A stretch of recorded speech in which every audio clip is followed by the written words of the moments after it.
I'm starting to seriously consider a new television. I've got a 768p plasma that I do enjoy, but it's starting to show its age. It didn't start to show its age like when 1080p was a thing. Only now is it starting to show its age, or 4K.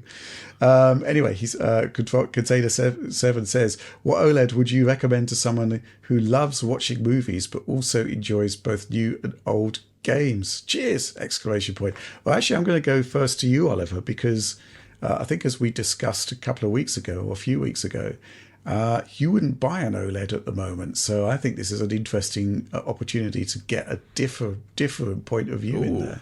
Well, I could recommend some VA LCDs, I guess, because that's my habit. No, I mean, on the OLED side, I'd have to think that any of the higher-end LGs or Samsungs would be good.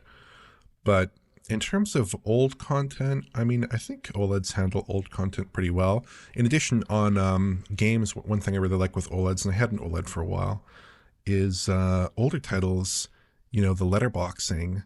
It's almost like it isn't there in an OLED panel because the blacks are pure. I mean, it looks fantastic. It kind of tricks you for a minute. It's like, wait, I'm looking at a TV that has a larger format size in this game, but you kind of just lose yourself in it so quickly. It's amazing. So I think an OLED might be really good for old content in that respect. But with 768p of horizontal resolution, I'd have to imagine that almost any television would be a big upgrade in terms of clarity for any variety of content. So I think you really couldn't go wrong with a TV that's manufactured in the year 2023 is my general advice. But I don't know what you think. Okay. John? I'd say he could go wrong, though, if he picks any LCD that doesn't have good local dimming support. Because going from plasma to a regular LCD, you go to a PC monitor and the blacks still suck there usually because most of them don't have local dimming, right? So actually, it's funny that he brings up plasma because this week I actually brought my Series S back downstairs to hook up to my 1080p Pioneer plasma, and I was surprised to see it again, like playing games. It has such a unique quality to it. It straddles this line between CRT and LCD, where it's a fixed panel display, but the motion clarity is much closer to CRT. And it has this, because it uses a phosphor screen, it gives everything this, slightly more natural look to it, as opposed to the really harsh subpixel structure of most flat panels. And for something like the Series S, which is not focused on 4K and everything, it's like a perfect pairing. Everything looked amazing on this thing. And I'm it completely changes my thoughts on playing a Series S on a plasma like that is a much better experience than playing Series S on a modern 4K OLED, I would say. Right. So it's really awesome for that type of content. But then when he says older content, right, for old games, the important thing there isn't necessarily the panel, because any panel will do fine, really. It's more about the technology for scaling. And this is something that is, when you start to go past a certain point, that's when you want to get into the scaling market. I'm obviously partial to the RetroTink stuff, but there's lots of other options out there.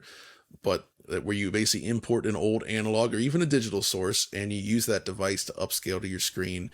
And that allows you to do a lot of cool stuff, especially, obviously, the Tink 4K, still testing that with its HDR modes and, sort of sub-pixel simulation using HDR. It's nuts. Didn't you supply some footage for Tom for his Metal Gear Solid collection? So that was a different thing, and that's another cool thing. That was the Pixel FX Retro Gem, which... is it's a mod for PlayStation 2, and other Dreamcast and other platforms as well, and you get the raw digital signal. And for that, I used the GSM to force Metal Gear Solid 2 to run in 480p mode, which then it has a slightly skinny aspect ratio when you do that because of the pixel that they use. But the gem allows you to correct this within its own built-in interface. So I basically got this perfect scaling that looked absolutely pristine, which then you could capture and even do frame rate analysis on. And it's the best looking output you could ever get from a PS2. And it genuinely looks stunningly great. So those types of tools make a world of difference. If you were to just plug an analog device into a modern screen, it's going to look terrible. And I would say it'll look terrible compared to that plasma, because you can still plug in like an older analog video source into one of these plasmas, and they handle it surprisingly well. But that's not the case with bigger modern screens. So it's interesting stuff, but I also would recommend the LG OLEDs. They're battle tested. The QD OLED stuff is really cool, but that seems to potentially have slightly more concerns with burn-in. Really? Or at least image retention, based on what ratings, I always call it Artings, ratings has found. The LG ones seem a little bit more durable still. But I am actually curious to know why, Oliver, you would not buy an OLED screen. Oh, well, it just... You were talking about peak brightness, I think. I like really bright displays, and with the current OLEDs from, I think from Samsung, you can get really good brightness and kind of non-HDR content, but poor in HDR, and then LG is the other way around, or maybe I've got that mixed up. But I'm kind of waiting for a generation that is really going to be good in both genres of content. Interesting. You're always in a dark room, so I'm surprised to hear that, because how do you know he's always in a dark room? Doing super bright imagery in a dark room is like almost painful to the eye, I think. But the thing about LG, at least, is that by default they have the peak brightness setting turned off for SDR content, which does make it less bright, which is actually how I guess it's intended to be. But there is a fun way that you can actually enable that setting, set it to high for SDR, and it basically like massively boosts the overall brightness of the image in SDR content. Oh, really? Which I have used, and I like that. There's an application on the PC, or you can do it with a service remote, where it basically lets you change forbidden settings like that, and that's one of them, which is cool. Forbidden settings.